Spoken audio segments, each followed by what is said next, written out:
When I recorded this video in July of 2024, the United Kingdom is in the final week of a general election campaign. The election was due to be held on the 4th of July. Now, the day after an election, once the result is known, the leader of the political party who has a majority in the House of Commons, or at least can form a coalition, goes to Buckingham Palace and is invited by the King to form a new government in his name, and at that moment becomes the new Prime Minister. One of the first things a new Prime Minister does after accepting the King's invitation is to take possession of their official residence and workplace, number 10 Downing Street in Whitehall in central London.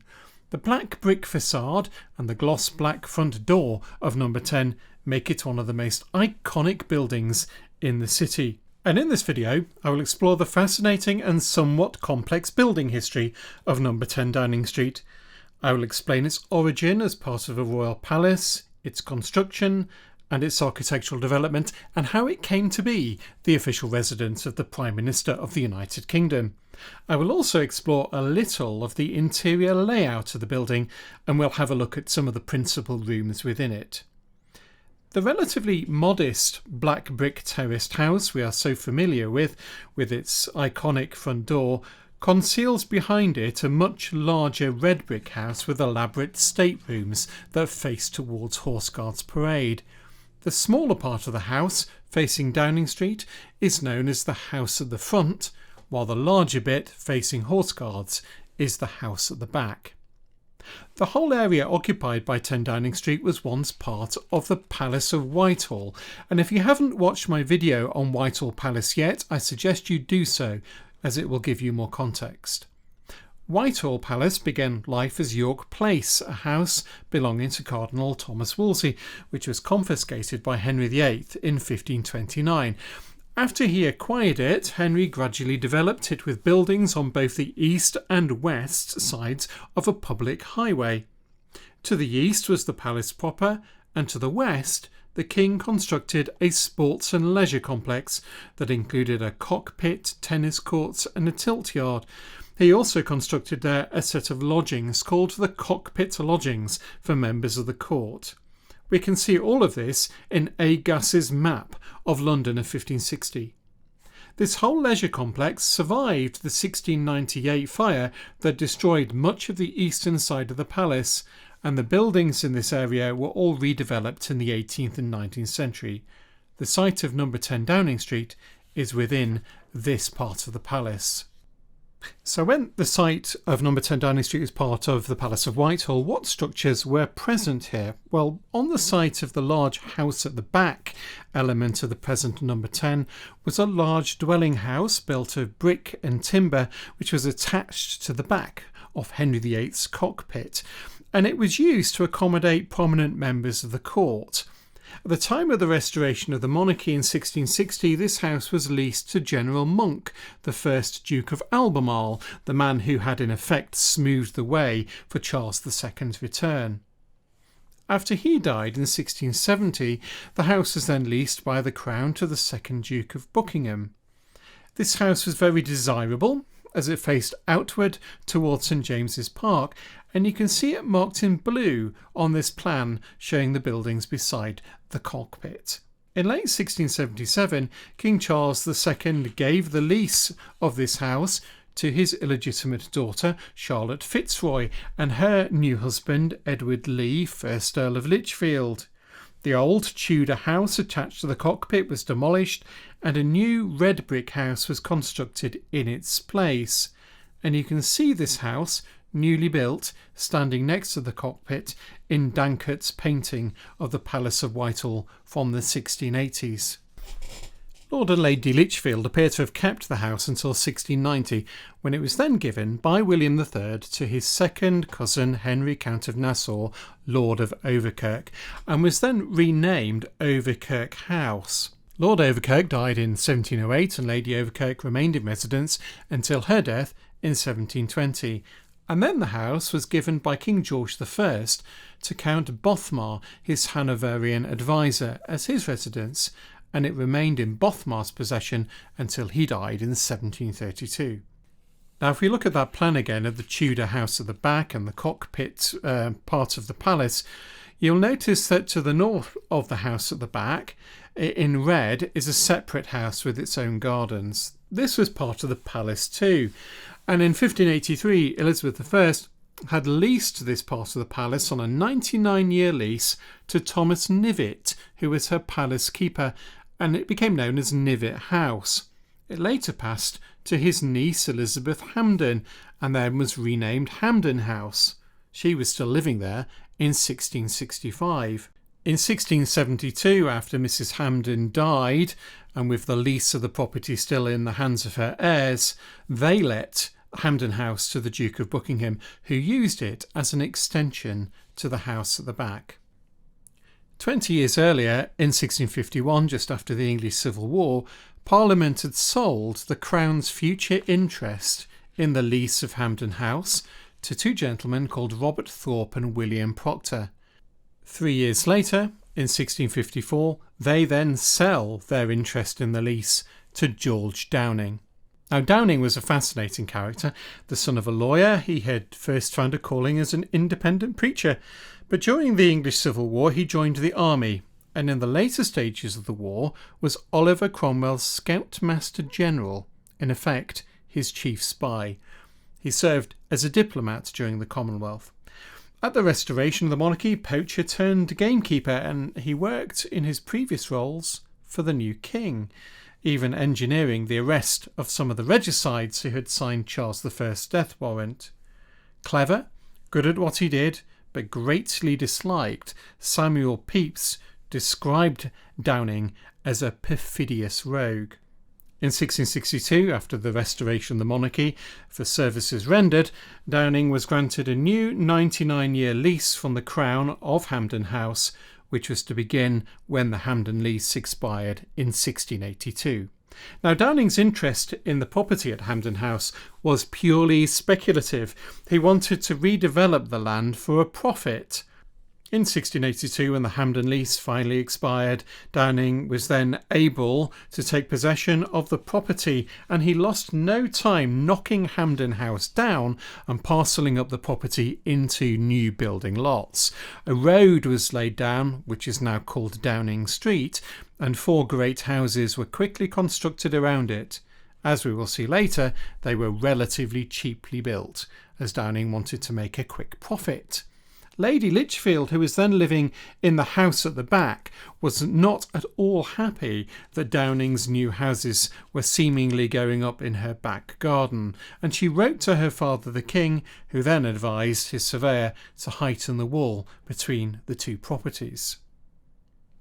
In 1732, at Lord Bothmar's death, Bothmar House, the house at the back, was granted by King George II to Robert Walpole, and at the same time the Crown also rented from the Downing family the eastern of the 4 great houses on the site of Hampden House, along with the smaller house next to the cockpit, which was then in the occupation of the colourfully named Mr. Chicken. So the footprint of number 10 Downing Street is not a single house at all, but it is made up of these 2 houses combined. The house at the back, built in 1677 for Lady Lichfield as part of Whitehall Palace, and number 10 Downing Street, part of one of Downing's great houses built in the 1680s on the site of Hampden House. When Walpole was granted these properties by George II in 1732, it was the King's intention that he enter into a new 99-year lease for them. But Walpole didn't really need the property. He had a London townhouse of his own, so he suggested to the King that the property be used as a grace and favour residence for the office of First Lord of the Treasury, the office he then held. And that is why Prime Ministers use it to this day. It is the official residence of the holder of that position, the first of the 6 Lords Commissioner of the Treasury, a role that since 1892 has been combined with that of Prime or First Minister of the Crown. In 1732, before Walpole could move in, the fashionable architect William Kent was tasked with uniting these 2 properties into one coherent whole and remodelling them to make them fit for use. His work took a few years to complete, and Walpole only moved in September of 1735. Though retained, the 1677 house at the back was remodelled both internally and externally. You can see how the house looked in 1760 in this painting by John Chapman. The north-facing front to Horse Guards Parade has been given a fancy new pediment to the central 3 bays. In the 1677 house, there was a staircase in the centre of the north wing of the house, and Kent removed this and constructed a new staircase in a well to the south of the block, and this is where the present main staircase of the house remains. This then allowed Kent to create 2 suites of rooms on the ground and first floor. The ground floor rooms were for business, and the first floor rooms were for living and entertainment. In the north range, running from west to east, were Walpole's study, my lord's study, a waiting room for ministers and others to gather when they came to see Walpole, and beyond that a dining room where they could all eat together. In the wing to the west was a room for Walpole's secretary, and beyond that was Walpole's library. My lord's study is now the modern cabinet room. Kent also connected Downing's house on Downing Street, the house at the front, to this house at the back by means of a new corridor running north-south, and the house at the front became an entrance hall. This was primarily for practicality's sake. Having the entrance on Downing Street made it much more convenient for Walpole to get to the Palace of Westminster and to the House of Commons. After Walpole's administration ended, there were nearly 30 years when Prime Ministers were wealthy landed peers with their own London townhouses and had little need of Downing Street. By the 1760s, the house was rather dilapidated. This is a common theme when it comes to number 10 Downing Street. It seems to be consistently in need of major repair. The reason for this is that Henry VIII had built this part of the palace on a marsh he'd purchased from Eton College and then drained to form St James's Park. The ground was soft and parts of the house were prone to subsidence. Mainly, it has to be said, the part built hastily by Downing for profit 80 years before. In 1766, Charles Townshend, who was living in the house as Chancellor of the Exchequer, employed Kent and Coos to reconstruct Downing's house at the front. This major work was undertaken between 1770 and 1775 during the administration of Lord North, and Coos more or less rebuilt Downing's house, or so it seems, refronting it with yellow brick and giving it new Georgian door cases. By the 20th century, years of London soot and smog had rendered that yellow brick black. In 1781, towards the end of his administration, Lord North commissioned Sir Richard Taylor to undertake further improvements. Taylor designed an extension to the east of Kent's corridor, filling in the courtyard. Much of this work was to create extra offices and living space for the Prime Minister's family and domestic staff. This plan is from Taylor's proposals of 1781, and it shows the intended work. On the ground floor, a new kitchen was constructed with back stairs, a porter's room and servant's room, and on the first floor, additional bedrooms. Some of the other distinctive features of the house are also part of this work, including the wrought iron lantern over the door and the wonderful lion door knocker. These works were complete in 1783, by which time North was no longer Prime Minister and William Pitt the Younger had moved in. Although Pitt lived in 10 Downing Street during his first term as Prime Minister, ending in 1801, there was once again a 20-year period after his time during which the Prime Ministers used the house as an office rather than as a residence. In 1824, the architect John Soane, the attached architect of the Office of Works in charge of Westminster and Whitehall, was asked to remodel part of Taylor's 1780s extension. The house was at that time occupied by Frederick Robinson, later Viscount Goodricke. And over Taylor's kitchen and offices, where there had once been bedrooms, Soane created a new state dining room with an anteroom connecting it to the existing staterooms in the house at the back. For much of Robinson's time in the house, he was Chancellor of the Exchequer. It had become the practice, if the Prime Minister was living elsewhere, which they often were, to allow the Chancellor use of the house. When Soane was commissioned in 1824, the intention seems to have been to section off part of the house at the front to become a dedicated residence for the Chancellor, and Soane was commissioned to create a new dining room for the Chancellor's house, which became number 11 Downing Street. That house is still interconnected with number 10. The house remained as Soane had left it until the 1950s, when once again it became clear that it was falling into quite severe dilapidation, and in July of 1957 then Prime Minister Harold Macmillan appointed an independent committee, the Crawford Committee, to recommend a course of action for dealing with the deteriorating building, and they recommended rebuilding. When the work began at the end of 1960, it became quite apparent early on that the condition of the house was much worse than the reporters suggested. The foundations of the house were found to be inadequate, of timber, rotten and in places waterlogged, and so a squad of miners were brought in to underpin them. The walls of the house at the front were found to consist primarily of rubble with some timber rather than proper brickwork, and many of the walls were out of true. Downing had done his work on the cheap. In the end, more than half of the fabric of number 10 was completely renewed.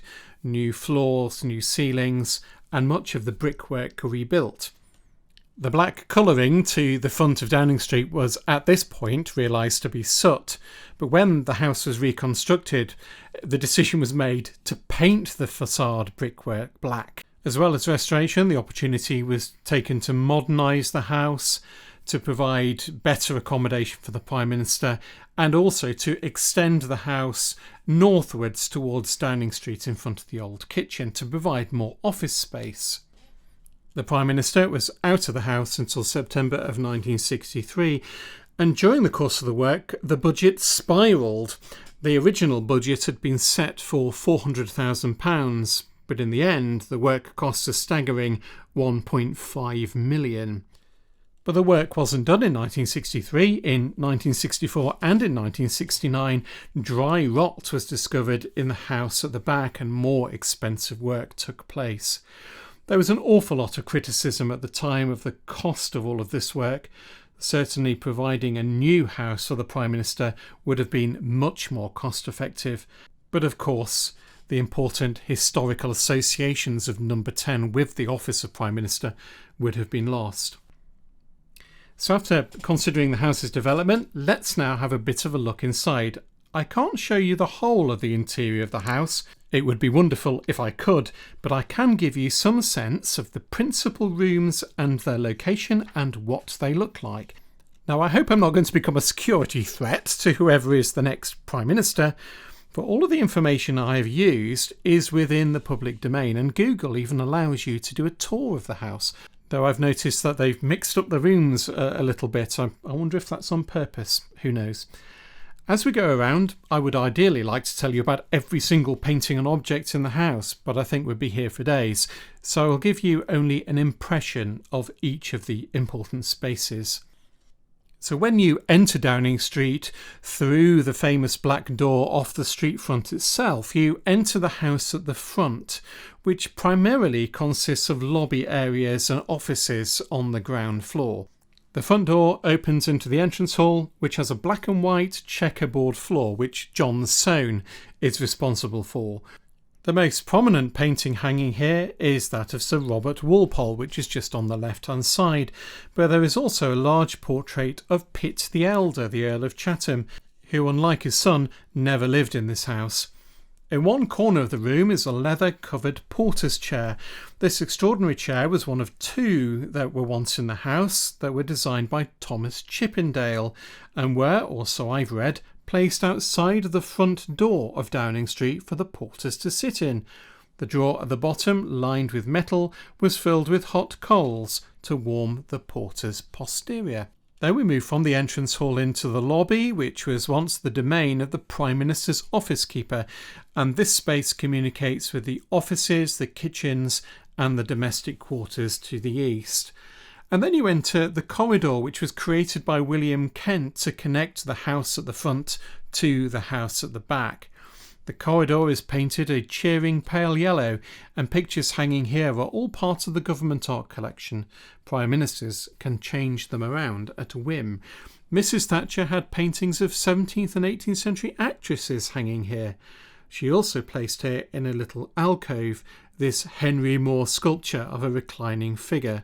The alcove once contained a bust of Disraeli. And at the end of the corridor we enter now the house at the back, where all the principal rooms are located, facing towards Horse Guards Parade. The first room you enter is an anteroom that connects all the principal rooms on this floor with the staircase. And the bust of Disraeli that used to be in the corridor alcove is now here. The wonderful long case clock here was once in the India Office and was made by Samuel Whichcott of London in the 1770s. And straight ahead of you from the anteroom is the door, or in fact a pair of doors, that leads into the anteroom of the cabinet room. Well, the anteroom is really part of the cabinet room itself. It's just divided off from it by two pairs of columns.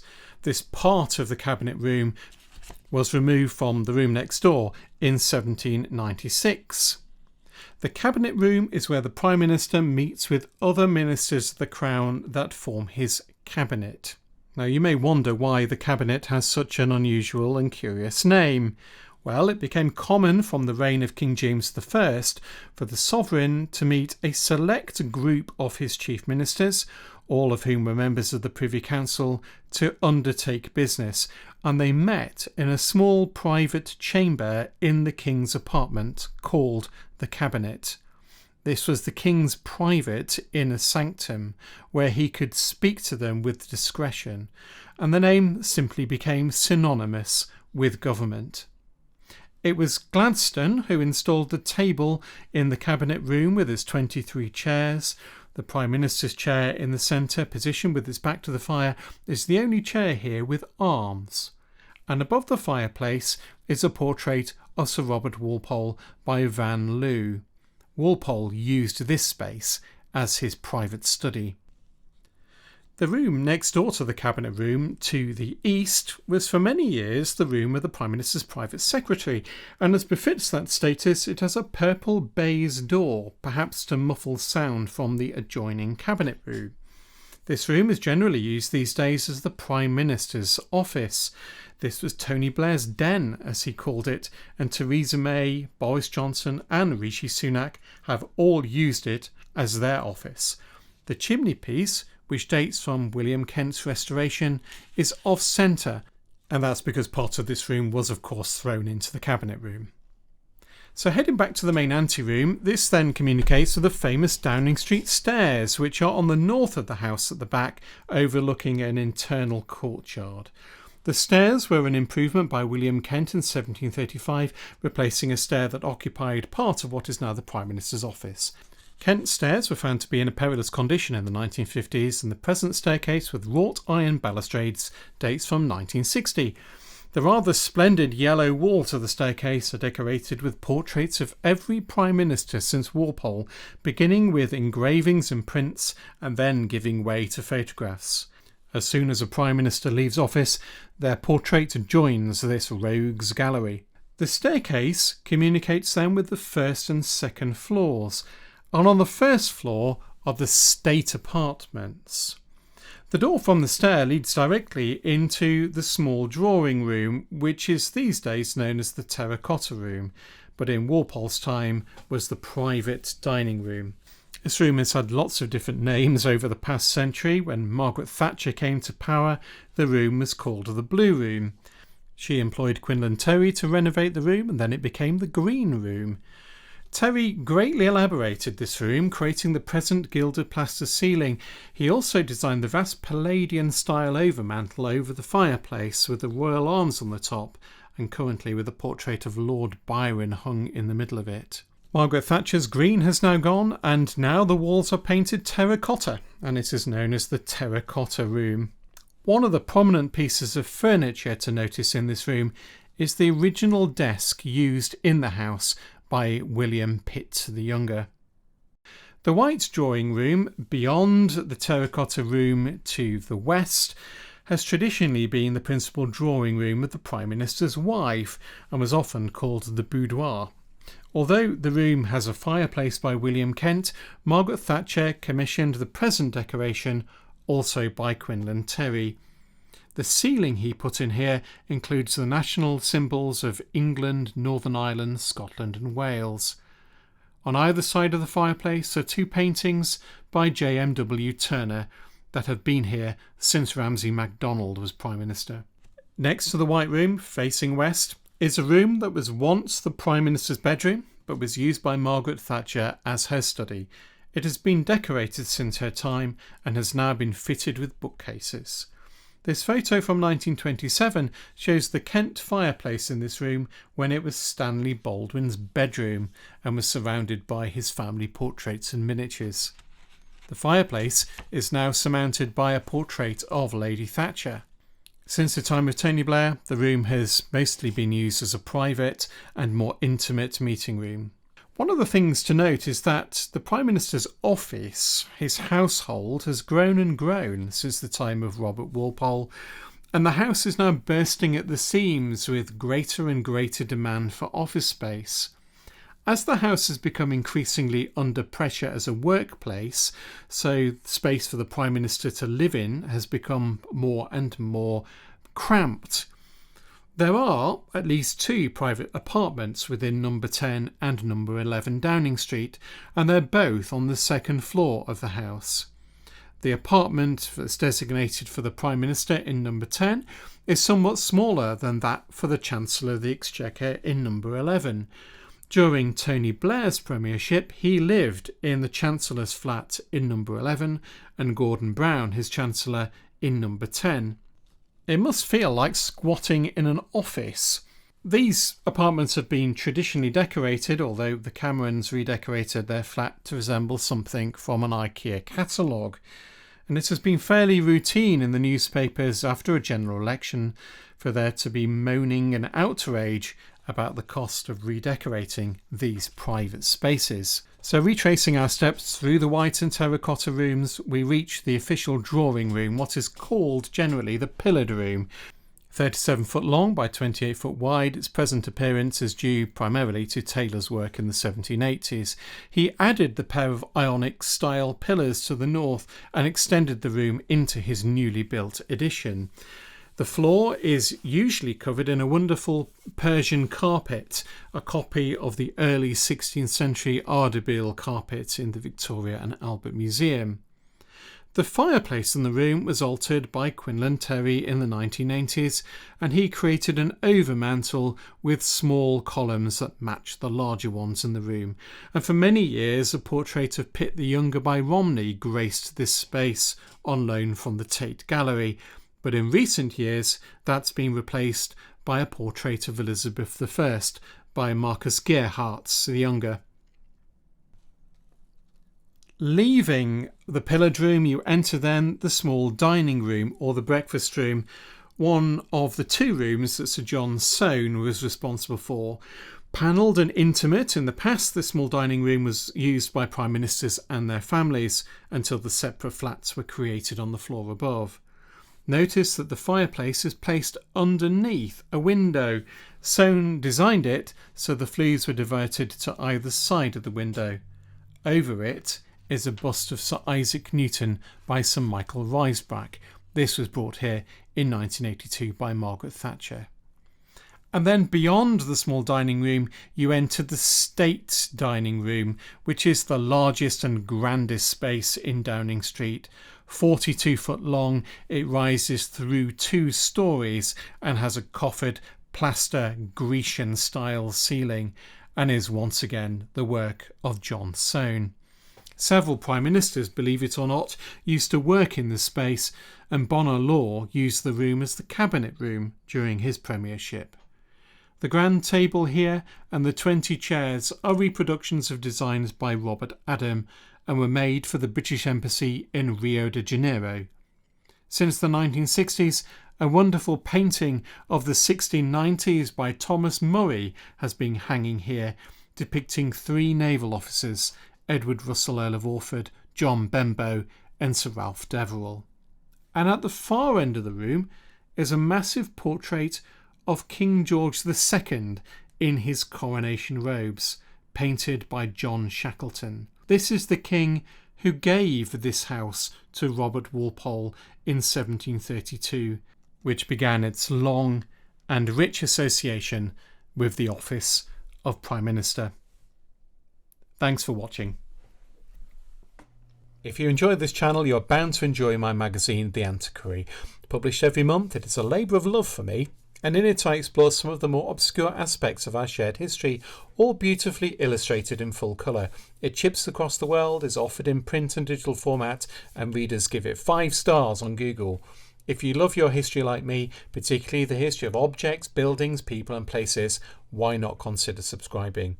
Subscribing helps support my work and the channel too. There's a link above and in the video description that takes you to the magazine website.